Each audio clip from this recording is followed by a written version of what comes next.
तो होता ऐसा है कुछ कि हम लोग को ना सवाल कोई पूछे पसंद नहीं आता, खासकर माँ बाप पूछे तो और पसंद नहीं आता है। पर जिसको आप चाहते हैं वो अगर पूछे आपसे सवाल करे तो बड़ा अच्छा लगता है कि कब हो, कहाँ हो, कब आओगे, कैसे हो, खाना खाया। तो उसके रिगार्डिंग है कि मुझे भी अच्छा लगता है कोई सवाल पूछे। तो ये था कि ज़रूरत थी, फिक्र थी, इंतज़ार भी था। ज़रूरत थी, फिक्र थी, इंतज़ार भी था उसके एक सवाल में कि फिर कब आओगे। ज़रूरत थी, फिक्र थी, इंतज़ार भी था उसके एक सवाल में कि फिर कब आओगे। ये सवाल सुनने की खातिर शायद कभी अपने शहर बसा ही नहीं मैं। ये सवाल सुनने की खातिर शायद कभी अपने शहर बसा ही नहीं मैं कि फिर कब आओगे।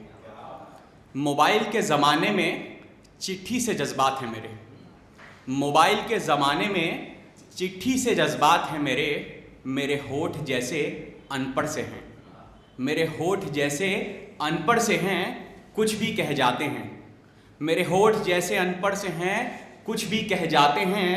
उसने तो सीखा है बड़े शहरों का सलीका, उसने तो सीखा है बड़े शहरों का सलीका। तो हर बार क्यों पूछती है कि फिर कब आओगे। तो हर बार क्यों पूछती है कि फिर कब आओगे। मैंने समझाया था उसे, मैंने समझाया था उसे कि हाल ज़्यादा पूछने से हालात बिगड़ जाते हैं।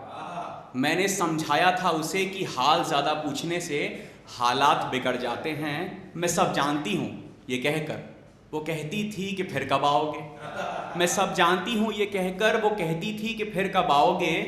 मैं ये जाना कि मैं कुछ भी नहीं हूँ उसके पहले से उसके बाद तक। मैं ये जाना कि मैं कुछ भी नहीं हूँ उसके पहले से उसके बाद तक।